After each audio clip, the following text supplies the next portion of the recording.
we need to touch on. What about Egypt? Like, what is the mainstream view about the civilizations there? So the mainstream view about Egypt is it came to rise with Old Dynastic Egypt, I think, somewhere around 1,000 years after Sumer. I think it might be 2,000 years after Sumer. And that's the Old Dynasty Egypt that built the Great Pyramids, that built the Sphinx, that built Memphis. They're the Egypt you hear about in the Bible. This is the powerhouse of the Middle East Egypt. So so I'm looking at this now. It's an article. So it says the oldest anatomically human thing found was 200,000 years ago. They found a cranium, so part of the skull. Oh, wow. Okay. 200,000 years ago, so they found a cranium of a human. Okay. Or a Homo sapien ancestor. Well, Homo sapien ancestor or Homo sapien? Oldest Homo sapien bone is what it says. Okay, right there. Okay. So, because if Homo sapien ancestor could be Homo erectus, our and it's ancestor, like, well, our ancestor. Right. Clarify, but that is so. Yeah. So anyway, back to Egypt. So they're saying that the Old Kingdom built the pyramids and the Sphinx, and they built all the megaliths. Okay, they built all these giant structures. Okay, we'll get into how bullshit that is. Well, we'll see. But okay. So do you want to start with? Do you want to do like your personal view, Graham Hancock and them's view? Like, what's the? So I'm gonna go with my personal view. I'm gonna do at the wrap up of the podcast. Okay. But we'll jump right into Old Dynasty Egypt and the Sphinx. So Robert Schoch, again, accredited geologist, he's a tenured professor. He investigated the Sphinx in the early 90s. Mm-hmm. Yep. And he walks up and he basically takes a look at the Sphinx. So the Sphinx isn't built out of multiple stones stacked together like the pyramids. The Sphinx, whoever built it, carved it out of the bedrock. Right. So it was It's a lot harder. It was one solid piece that they just carved around. No, they dug what if it was sand? They dug down to bedrock and then carved the bedrock into the Sphinx. Yeah, that's what he was saying, yeah. So it's like how you see wood carvers. They'll just take one big chunk of wood and they'll carve something out of it. That's how they did. They didn't just take pieces of wood and make furniture. If you can imagine, like, the old SpongeBob episode where he's sculpting, like, a piece of marble, like, that's kind of what they did with the Sphinx, right? Once they dug down. Something like that. So it's not like they took rock and compiled it like to make the Sphinx. No, they carved a single piece of rock to form the Sphinx. Right. Which would have to be a very large rock. And it is. And so there's a couple issues with the Sphinx in itself, but I'll get to Robert Schoch first. So he takes a look at the Sphinx's enclosure, and he looks at the erosion patterns that are on, especially I think he said the south wall. Yeah. And he looks at it, and for a long time, archaeologists have said that's wind and sand erosion. That's wind and sand erosion from being in the freaking desert, right? And again, accredited geologist who's been doing geology for dozens of years at that point, walks up and says, that's not wind and sand erosion. Right. Now, if you don't know what a geologist is, their whole job is understanding how rocks interact with the world around them. How they're formed, how they're weathered, and other things. Right. So, the guy whose job it is to study rocks looks at it and says, no, you're wrong. Yeah. So I guess like one thing we got to be clear about is like Robert Schoch is definitely qualified to tell us, he's qualified enough to have an opinion about what may or may not have caused that erosion. More than archaeologists have. Right. Archaeologists without a geology degree. Absolutely. I can be an archaeologist if I wanted to. Well, essentially. Well, So Egyptologists they're a weird mix of like history and archaeology. So like in America, our big thing is history. Like you have history class, American history, world history. And countries like Egypt, Turkey, the Middle East, they have actual archaeology class. Like it's like the American version of history. Well, where history goes back 12,000 years, consensus being 7,000 years, but still. So Robert Schoch is like, you guys are wrong. And part Egyptologists basically laugh him out. They're like, no, we're not wrong. We've been doing Egyptology for 200 years. Or for 100 years, I think. They started in the early 1800s. Britain's excavations of the Great Pyramids. And they're like, no, we're not wrong. You're just get out of our faces. Now, if you listen to Robert Schoch, he continued his investigation and found a few other things about the Sphinx. So there's the water erosion. Now, the problem with having, you think, well, the Sphinx is in a desert. How does it get water erosion? Mm-hmm. Well, so the conclusion Robert Schoch makes is that it has to have been built sometime when it was still raining in the Sahara. Now, coincidentally, that wraps up to about 12,000 years ago in the Younger Dryas, when the Sahara was a very different place. Mm-hmm. And now, so the Sahara, from geologists, actually we can confirm it goes through these cycles. It goes through cycles of desert to tropic to desert to tropic, and it's done it throughout the history of the world based on climate. But that's the only way he can reckon that it got water erosion. So, which would imply it is older than 12,000 years old. Okay, so let's go. So I think so I've heard like geologists on the other side of this issue. So, whenever they think the Sphinx was built, about 2,500 BC, right? So about 5,000 years ago, 3,500 or 4,500. So, the bank of the Nile was massive. It almost came up to the Great Pyramids. Like the Nile was like buck up against the thing. So they're saying that, well, so like I don't think it's a consensus that this has to be rain, and even if it is rain, there's no consensus that it had to have been at one point in time. So in other words, it would have happened over years. Like, I mean, you don't. If you splash water on a rock, it doesn't instantly carve patterns. And a bunch of it can be, a bunch of them, like the geologists that like I've heard from, like on the other side, have said that like this could be like dew that soaks into the limestone, and then over time it flakes off. Now this is over the course of, remember, thousands of years, like 4,000 or 5,000 years. This has been taking place. I would still say that Robert Schoch would have known that. Like he wouldn't come knowing there could have been other.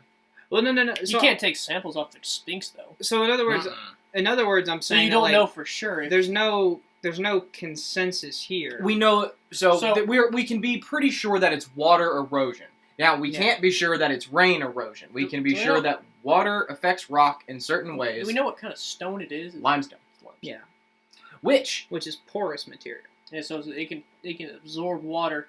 So if it is, do we know how old the stone is dated back? Like how long it's bedrock. It's got to be old. So it could very well been it kept water in from back when Egypt was a tropical paradise, and it just absorbed the water.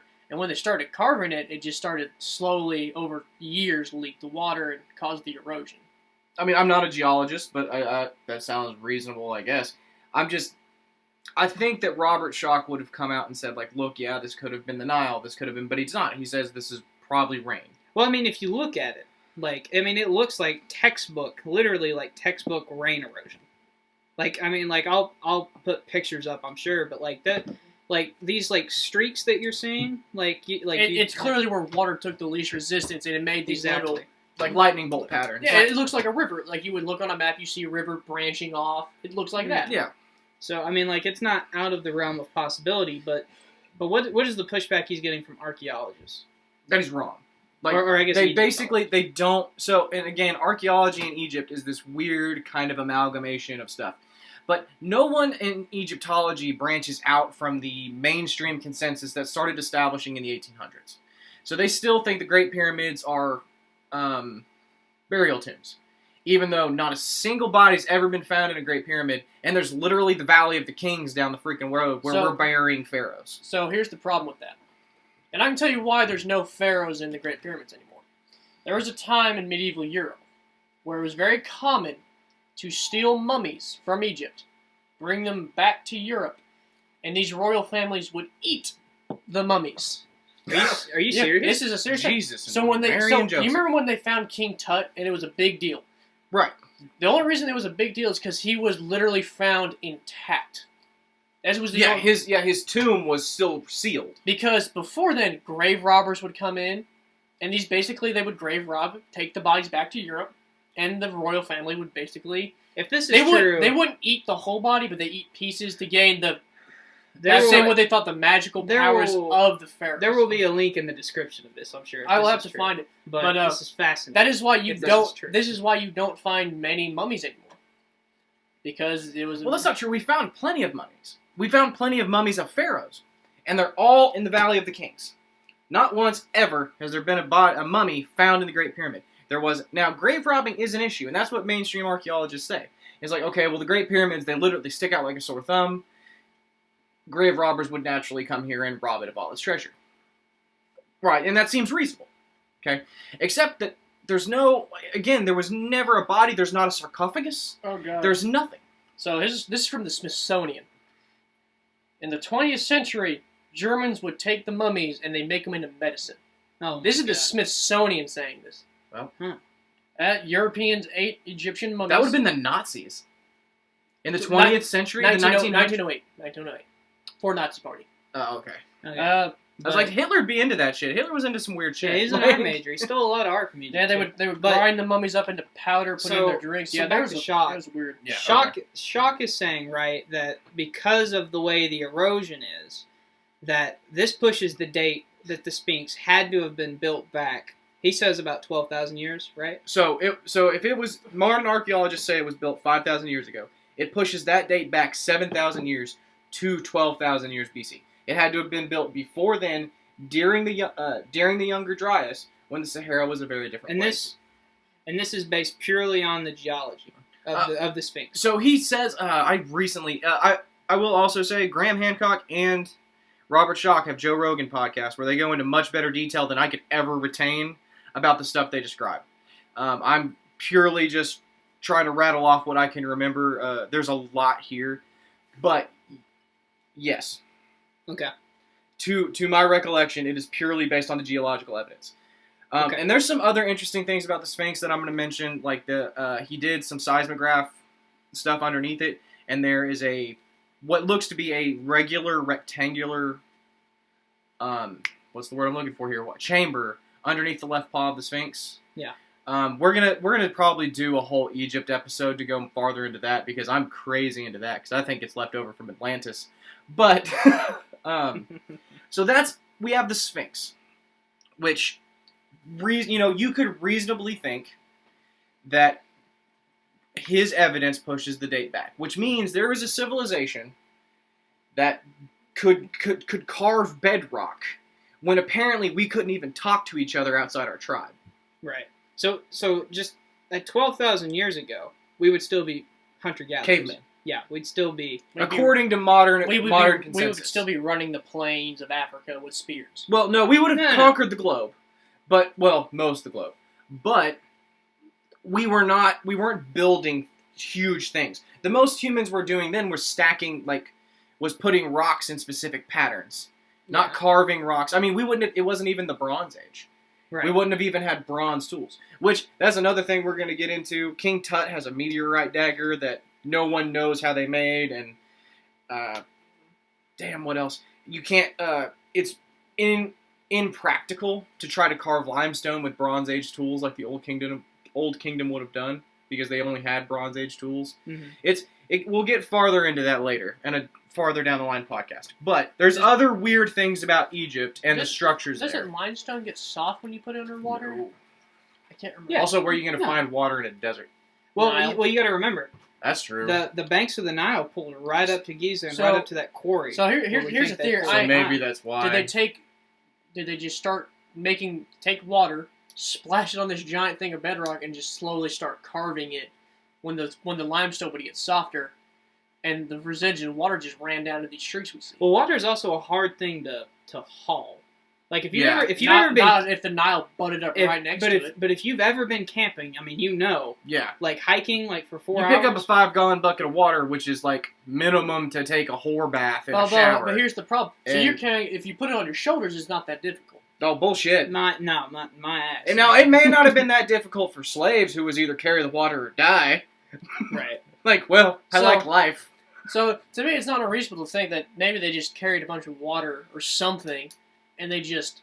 Or irrigation. They could have done, like, an irrigation system so they could bring the water right up to the Sphinx and then start splashing it. So one thing we do not know about the Sphinx, so we don't have a contemporary source dating the Sphinx. So what that means is basically we don't have... So, like, with the Great Pyramids, we have people from the time of the Great Pyramids writing down, hey, we built the Great Pyramid. That's not true. Yeah, we do. We have contemporary for the Great Pyramids, but we don't have that for the Sphinx. And the Sphinx is supposed to be after at least the first Great Pyramid, according to the archaeologists. So who's the contemporary source? I don't know. It's an Egyptian historian. Yeah. I don't know his So name. are you talking about the guy who found the cartouche in the Great Pyramid that says I was built by Khafre? Like, it's a reference to Khafre? I don't think so. Okay, so I'm going to go off on a little tangent here. If it's not the guy you're talking about, it's not the guy you're talking about. But one of the sources they use for the Great Pyramids being built by the Pharaoh Khafre, and they vicariously attach the Sphinx to Khafre's name too, with zero evidence other than they think the Great Pyramids were built by him.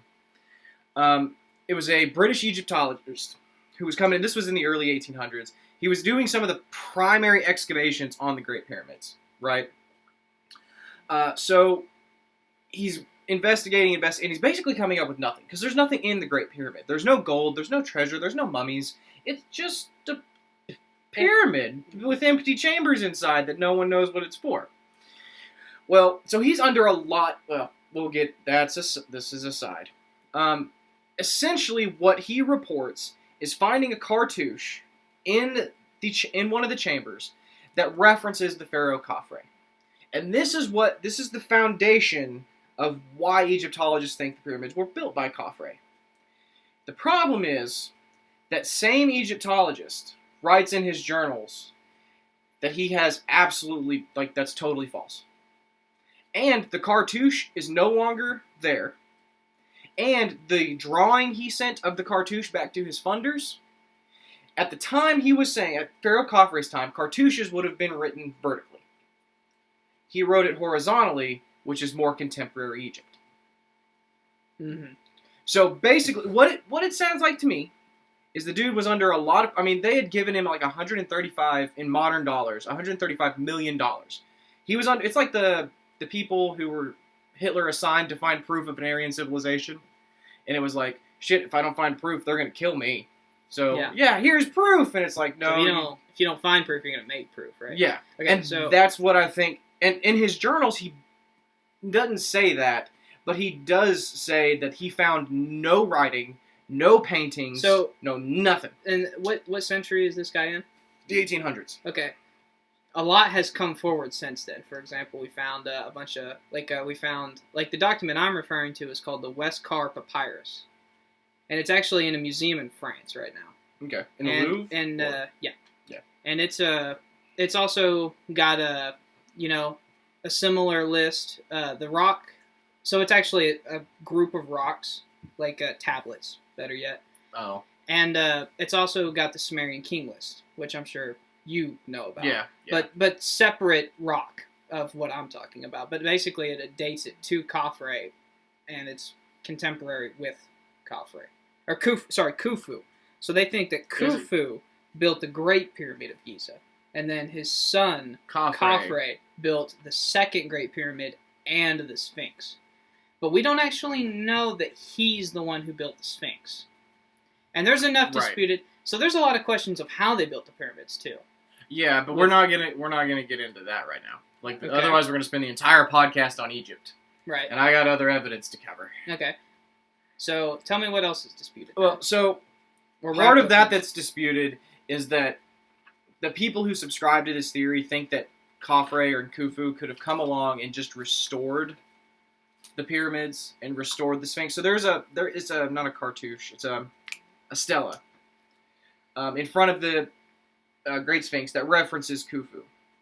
It's Khufu or Khafre, whichever one. And people are saying, well, okay, this is evidence that he built it. But in the cartouche, he says, I didn't build this. I restored it. Mm-hmm.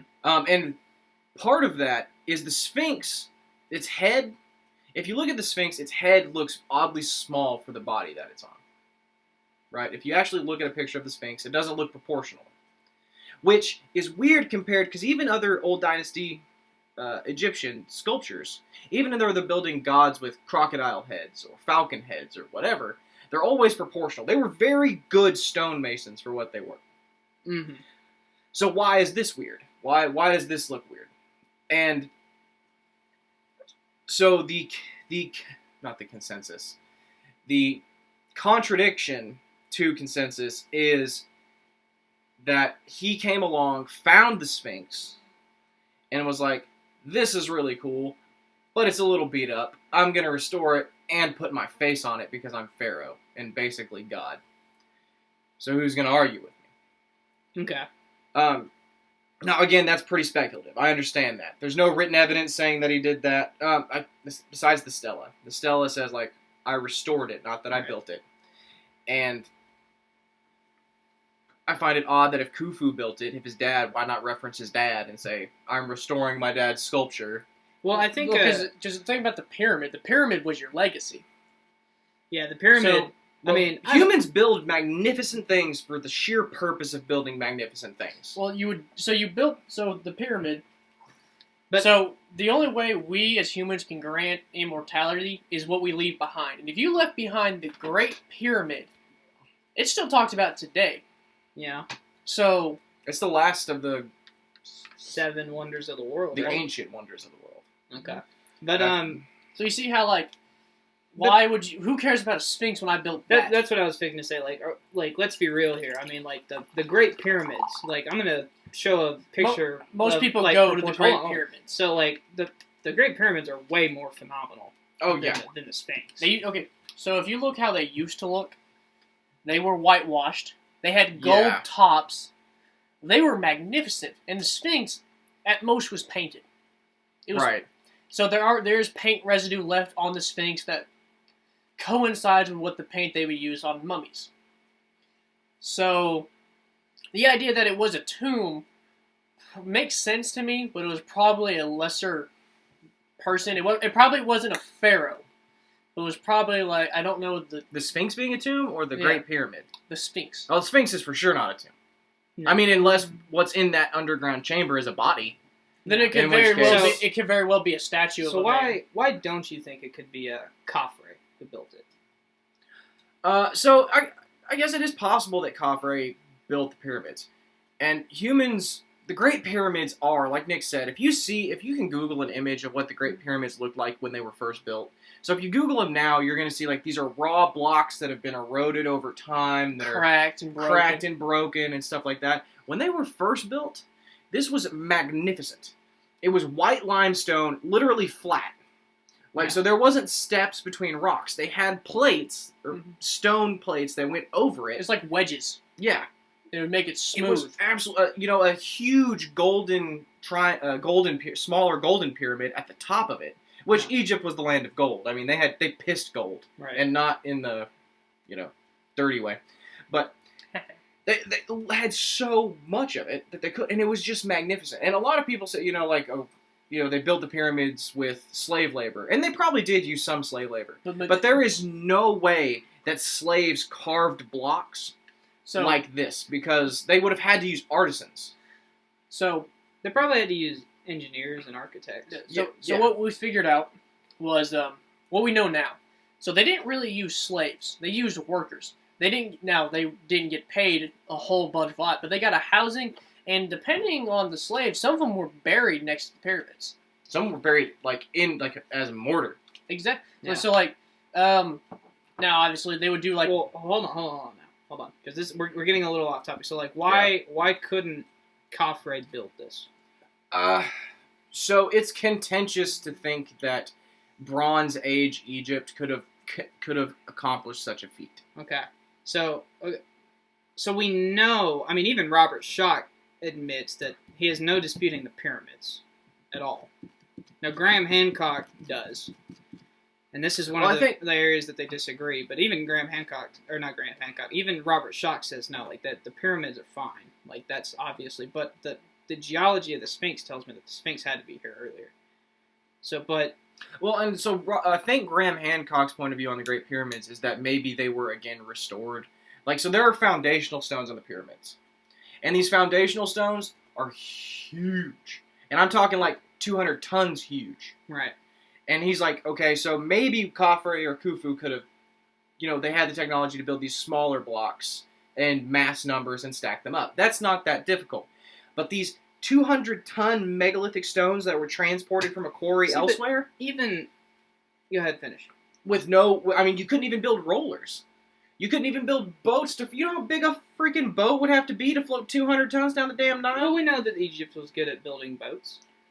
200 tons? Yeah. I do not think so, sir.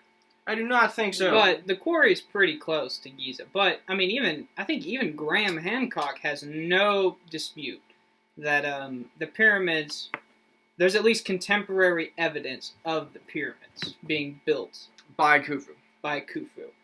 His big thing is, the Sphinx, his idea, right, if I'm not mistaken, is that they had the Sphinx, and then they built the pyramids sort of around the Sphinx. But what the records tell us, and what mainstream archaeology is saying, that no, they built the pyramids first. They built at least the first pyramid first, and then they built the Sphinx and the second one kind of at the same time. Well, and so another, this is going to get too far into Egypt. There's a ton of interesting stuff about Egypt, but we're going to have to cover it on another podcast if I want to cover everything else. So,